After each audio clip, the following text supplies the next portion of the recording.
नमस्कार, जय Hind. Lab assistant 2024 के एग्जाम में आपके दो पेपर है। इनमें 40% मार्क्स लाने को लेकर थोड़ा बहुत कंफ्यूजन है। उस कंफ्यूजन को अपन इस वीडियो में क्लियर करेंगे। ये कंफ्यूजन ये है कि जो न्यूनतम अंक के जो 40% जो लाने हैं, जो लिखा हुआ है, वो अधीनस्थ बोर्ड का जो भी एग्जाम होता है उसमें ये होता है कि 40% लाने होते हैं। अब आपके पास यहाँ पे दो पेपर है, पेपर फर्स्ट और पेपर सेकेंड, तो दोनों को मिलाकर 40% लाने हैं या अलग अलग, प्रत्येक पेपर में अलग अलग 40% या दोनों को मिलाकर 40%। इस कंफ्यूजन को सर दूर कर दीजिए और इसी कंफ्यूजन को इस वीडियो में अपन दूर करेंगे।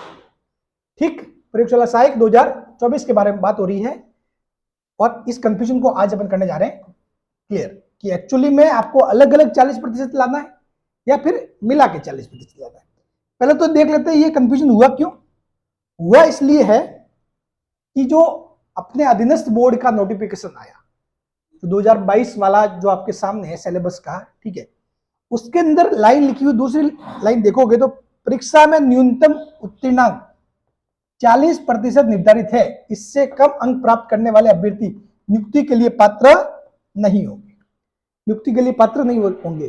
अब इन्होंने लिखा है 40% निर्धारित है, ये नहीं लिखा कि अलग अलग या मिला के, ऐसा कुछ भी चीज क्लियर नहीं की है। जो अधीनस्थ बोर्ड का ये वाला जो एग्जाम पैटर्न सिलेबस का जो था नोटिफिकेशन, उसमें ये चीज कहीं पर भी क्लियर नहीं है। उन्होंने सिर्फ ये लिखा है परीक्षा में न्यूनतम उत्तीर्णांक 40% निर्धारित है। अब कंफ्यूजन यही बैठ रहा है कि भाई मिलाकर 40% लाने हैं सर या अलग अलग। तो इसके लिए मैं आपको बता देता हूं, ये अधीनस्थ बोर्ड तो क्या है भाई, एग्जाम करवाने वाली एजेंसी है। मेन आपको फॉलो करना है जो नोटिफिकेशन अपना कार्मिक विभाग ने जो नोटिफिकेशन निकाला उसमें क्या बोला गया। ये पूरा जो है मामला ये किसका है, कार्मिक विभाग का। ये पढ़ लेना, यहाँ पे साफ साफ लिखा हुआ पॉइंट नंबर 5, ठीक है, प्रत्येक प्रश्न पत्र दोनों ही, भले पेपर 1 के लिए देखो या पेपर 2 के लिए देखो, दोनों के लिए 5वां एक पॉइंट लिखा हुआ है। ये 5वां पॉइंट क्या है मैं आपको अच्छे से बताता हूं। ये देखो, प्रत्येक प्रश्न पत्र के लिए न्यूनतम जो अंक है वो 40% होंगे। यानी कि आपको प्रत्येक प्रश्न पत्र में न्यूनतम 40% लाना है।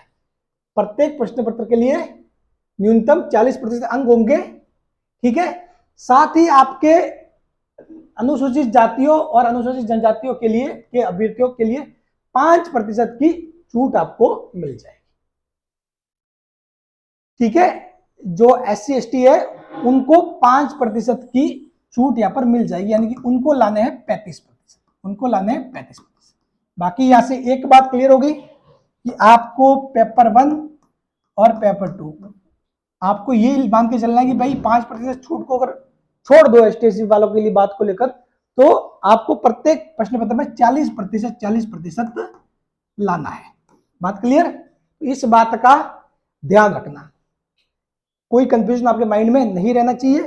ये अपने जो कार्मिक विभाग का नोटिफिकेशन उसमें साफ साफ बात लिखी हुई होती है, और जो कार्मिक विभाग में लिखा है वही मतलब पक्का चीज है, ठीक है।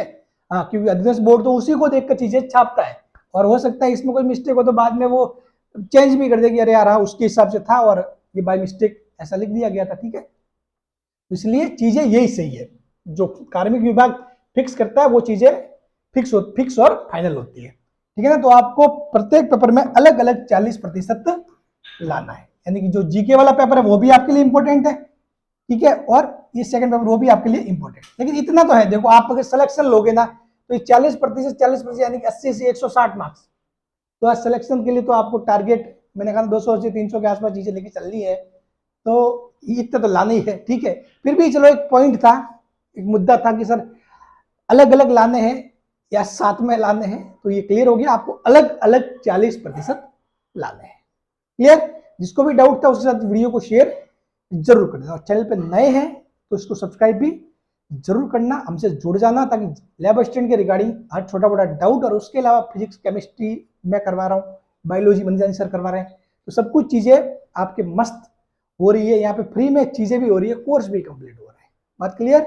और जल्दी फिजिक्स एंड केमिस्ट्री की फिर से क्लासें स्टार्ट भी होगी। बायोलॉजी तो वैसे ही चल रही है क्लासें, फिजिक्स केमिस्ट्री की भी आपकी स्टार्ट हो जाएगी। Thank you so much.